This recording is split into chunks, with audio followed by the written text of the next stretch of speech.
Oh wait, no. Hey ho, hello guys. My name is Taylor. Thank you so much for checking out my channel. Okay, so I made a PLL video last week and I didn't post it because nothing really happened. So, whatever. I'm going to do the recap for this week and I'm going to say what I thought about it. Honestly, I'm not very enthused with this season. So, there's that. It's not that I don't like the season. It's just that I expected more from the final season of the show, you know, but it is what it is. I guess I can't be too upset forever. Oh, okay, so this week Yvonne finally died. That sounds so bad. We don't have time for her. I feel bad. It was a really sad way to see her die, but I didn't really care for it. I feel like she should have died earlier in the episode. That way they could have moved on. It's not that I didn't like her. We didn't have time for her. Like, we knew that wasn't gonna end up. So, like, why were they playing with us? It shouldn't have lasted this long. She should have died right away. But that sounds so bad. Spencer's wound that should have been not healed, but like healing, broke when she went to go play ping pong with Detective Marco. It was really weird how he opened up that thing, but we'll get to him later. Yeah, her wound healed. Hannah got a creepy doll and that said to look in its appendix, and for some reason they automatically thought they being Caleb and Hannah automatically thought that they meant to look into a book or look in the game, and as opposed to actually the actual body part on a person. There was this really sketchy scene between Lucas and Hannah today, which drove me kind of up a wall, and I thought it was very interesting how I thought it was very interesting on how what they wanted Hannah to wear was like this racist thing, and she would wear it to a meeting she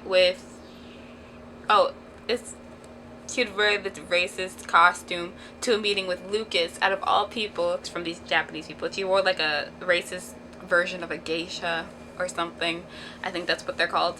But she didn't end up going, so Hannah failed and Caleb got poisoned. So I think Caleb got poisoned and that's why she didn't go. But I don't know. That was a little too convenient for me anyway. That was really convenient. Oh, I also thought it was like really sketchy, like really sketchy, how Sydney automatically assumed that Emily was there because of Mona and Caleb. She later provided some BS reason, but I thought it was weird how there was like this huge pause where she was like, "Who sent you here, Caleb or Mona?" And I was like, what? First of all, I barely remember the people I graduated with, and that was like 3 years ago. I think it was 2 years ago. I don't even know. 2 years ago. It was 2 summers ago. I don't remember everybody in my class, and of the people I do remember in my class, I don't remember who they hung out with, like, to be really honest. I mean, I get that she was obsessed with these people. Well, her friends were obsessed with these people, but it's still kind of weird to, like, I don't know, it's just strange. It was like, Aria was really like punky today. This week she was like all in your face and upset, like all the anger, this displaced anger from like the Nicole Ezra thing was like showing up. And she pinned Sydney to the back of that wall. It was insane. And then what else happened? I really don't remember. Oh, Nicole showed up. I feel like this week's episode is moving in the right direction. I would give it like a 5.1 out of 10 stars. I feel like it was just one great big setup to next week's episode, when apparently we're supposed to find out who killed Jessica DiLaurentis like 5 seasons ago. But it's fine. I totally forgot she was dead, to be completely honest, with this whole Mary Drake fiasco thing. I was like, oh yeah, you're right, your sister is dead. Why does nobody care about that? Everyone's like, who killed Charlotte? Who killed Charlotte? Like, I understand that Charlotte is Mary Drake's daughter, but I'd also want to know who killed my sister. Unless she already knows who killed her sister. Or maybe her sister's dead. Not dead. And then there's like this weird dug up finger thing too. So, that was all over the place. Okay, so anyway, what I'm here to talk about is Detective Marco's really sketchy. He had this whole manila folder thing, and well, I mean, of course, I guess when Hannah failed, they ended up giving a clue to the police that that Archer is dead and not running or whatever. But it was weird how they started that ending scene with Marco. They started it as though it was going to be an A scene. Now, if Detective Marco is A, I will be so upset. I don't know how to. I will give up on television shows altogether. I'll be so upset. I'd be so very upset because but why? Why? Like, we just met him like 2 seasons ago. They said everything's supposed to come full circle, which is making me think that Mona has something to do with it. But I swear, if Detective Marco's in on this, it doesn't even make sense. What would he possibly want from the girls? Like, I do think that with Lucas coming back in this episode, he was very sketchy. He was very Lucas-y. I think there's something going on there. I always have. I've been trying to tell y'all people. I didn't think Lucas would be AD in like the beginning couple seasons because I didn't think he was A. I never thought of him as being AD until they brought up the whole board game thing and when he came back and he was rich. And there's this picture I saw on Tumblr where Lucas was showing Hannah this factory or whatever that he had just bought. And he was like, I'm going to give it to you. It's going to be yours now. This is going to be where you do all your fashion crap. And Hannah was like, oh my god, I can't take this, blah blah. And then they had the whole thing. But like, they showed a picture of it. And then they showed 80s plans later on in that episode. And it's the same building. So that could be something. I don't know. Mona's very aggressive. She wasn't really in this episode. Oh, that's another thing. That's the other thing.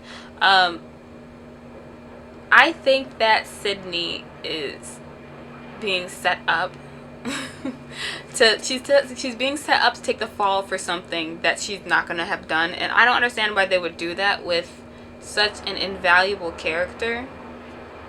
I mean, not to be mean or anything, but wasn't this girl in the Twilight movies? What is she doing on the show anyway? I just don't see what the point is in adding Sydney. I get it's the season of farewell, so we're saying bye to her, but like, why make her come back sketchy? Why can't she just come back at like the grocery store and run into Emily and say like a shady thing in the grocery store? Why make it like the whole episode based around Sydney? I don't know, man. But Sydney comes in and she's tied to the dress that Hannah stole and that Jenna was wearing, and like, that's not a big surprise. I do think that there's symbolism in the respect that Hannah's dress was black and the one that Jenna wore was white, because there's a lot of symbolism in this show, and a lot of times in movies and such, like Black Swan, you'll see like there's a change in the character. When there's a change in the character, they'll start wearing brighter colors, and white normally means purity. Like there's a show that I watch on TV, oh, like Scandal. On Scandal, if you ever notice, whenever anyone on that show has some like sense of guilt for some reason, they wear red. I don't know why. It's something that I picked up. Like, whenever Olivia has done something that she doesn't like, she's wearing either a red dress or she'll have like a red shirt or a red jacket on. Whenever Fitz is feeling like guilty about something, he'll have like a red tie or a red pin, or like, you know, Millie wears red dresses. Cyrus barely ever wears red, but if he does, he'll wear it like on his tie or something. And like Abby's hair is red. That's a different show. That's a good show, but it's a different show. So I don't know, guys. I didn't think anything really happened yet. These episodes aren't bad. They're just not like blowing me away. I felt like every episode should be like shocking and like death defying, and like I wanted to get an adrenaline rush while watching the show. Like in the earlier seasons, like when Toby was A, I literally screamed and like I started crying. I watched this on Netflix, so like I watched the whole season on Netflix that year, and it was like I didn't have to wait to see what was gonna happen. I was just like taken aback, and I was like screaming. I was like, what? And then Mona, I was disappointed by because he was A in the books, but I have grown to love Janelle Parrish as Mona. She does a great job in that role. So I would be, I don't know. It depends on how they spin it. I could see myself being okay if Mona was AD, but I would feel like this has been a waste of time. A waste of my time. Anyway, so that's it for this video, guys. I guess I'll see you next week. Hopefully next week is better. Hopefully next week will make me like either jump, scream, or like clutch my pearls. I want a pearl clutching moment, and I haven't gotten one yet this season. Well, this half of the season. Well, no, I'm gonna say this season because I don't remember what happened last season, but I do remember that I predicted Spencer and Mary Drake, so I wasn't like or like what when that came out, because I saw that coming because of all the symbolism with Mary and the word Mary, and Mary being the mother of Jesus, and then Jesus being stolen from someone's house, from Emily's house, and then being placed, I think, in Spencer's backyard or something like that. I don't know. Look, I just wasn't very surprised, and I wasn't very shocked this season, this episode, this season, anything, all of it. Okay, bye. I gotta go. Okay, so until next time, bye.